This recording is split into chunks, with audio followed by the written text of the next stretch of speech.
DC, Warner Brothers, this is why you don't rush into your big clashing of superheroes in your second film. When you take the time and build to it, this is what we get. Captain America Civil War. This will not be a spoiler-free review. I'm just gonna talk about the whole thing. I'm gonna jump around as I see fit, and I liked it. I liked it a lot. I am not gonna declare it the best Marvel movie. I do think Winter Soldier is slightly better, but I gotta tell you, when this thing is good, it's great and it soars. I mean, heck, let's just jump to the elephant in the room. The big climactic, well, not climax, really, the story climax is a little bit later, but the fight that everybody is talking about and that everybody remembers at the airport, both sides going at it.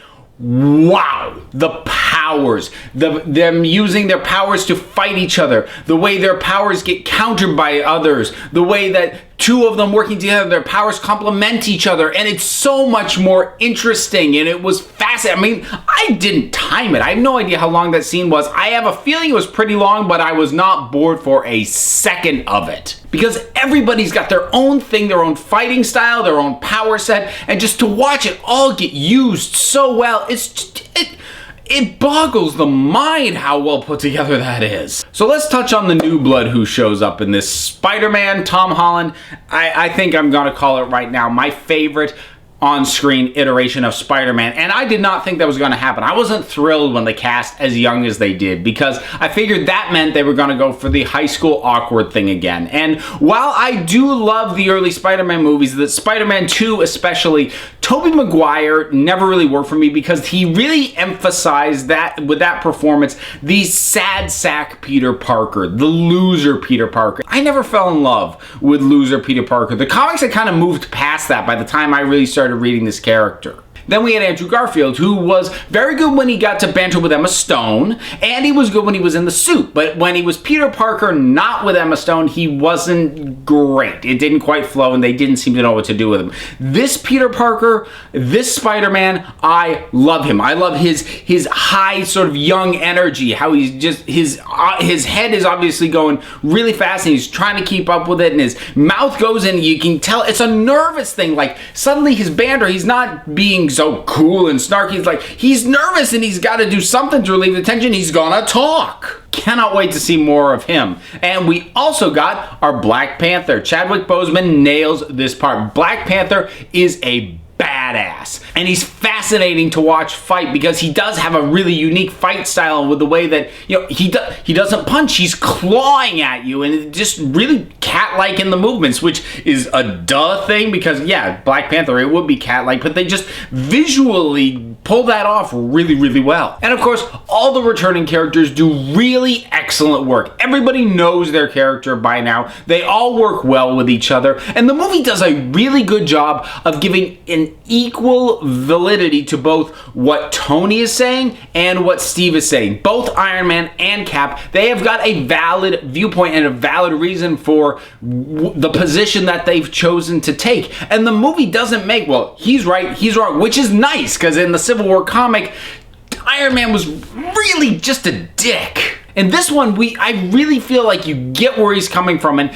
while at the very end in the climactic fight, you know, his emotions get the better of him, up to that point, he's making his argument, Steve's making his argument, and they're just, neither of them is willing to be the guy who compromises. And watching that come to a head in that big fight is wonderful, and actually, in a way, it kind of works to the film's advantage that nobody really wants to be fighting. That didn't work in Batman v Superman because they were trying to actually kill each other, and yet there wasn't really much of a reason for them to be fighting. This time, you know, nobody wants to hurt anybody. One side is trying to achieve something, the other side is trying to stop them, but nobody wants to kill anybody, and it actually allows that entire action scene to be much more fun, because while there are certainly stakes, they aren't life and death stakes, so it gets to be just thrilling and fun and the spectacle of the whole thing. The movie makes its emotional climax after that. And in a way, that's one of the few criticisms I feel I can level at this thing, which is that the movie really does peak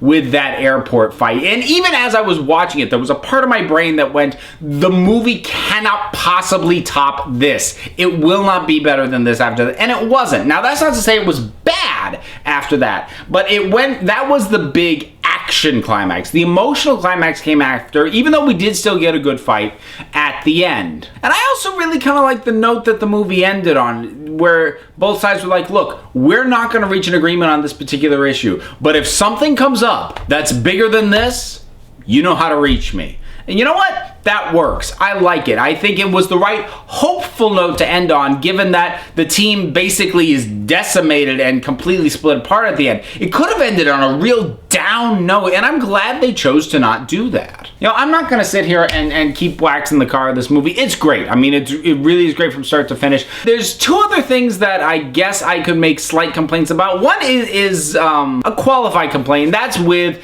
Zemo, who is the villain. You know, Tony kind of serves as the primary antagonist, really, but the actual mustache-twirly bad guy is Zemo, and he's, like many Marvel villains, he's kind of forgettable. But I will say I really like the way that they motivated him, which is that it's just simple, basic revenge. Very personal. They didn't try and make it big. It's not some big global scheme. He's not part of Hydra, you know, wheels turning within wheels, gonna take over the world. No, he just wants to tear apart this team because he blames them for his loss. And given how much characters' personal drives and personal motivations are driving really the entire narrative and the entire conflict, having the villain be driven by the same kind of thing was a really smart decision. So he functions very well, but he's not particularly memorable. But then again, he was never gonna be, because the interesting conflict is between Tony and Steve. And the one other complaint I'm gonna make is, and this is actually sort of a praise by exception, because, you know, I singled out some characters. I'm not gonna single out every single character, because the characters are all great. Everybody gets a wonderful highlighted moment. Everybody gets, you know, a bit where we really get, you know, some really fun moments with a character, or that you really feel why it was important that they were around, except for Rhodey, except for War Machine, because unlike every other character, he's the only one who just feels like a hanger-on. He's there because Tony's there, and really no other reason. I mean, with Sam Wilson, the Falcon, they made him feel like he has his own agency.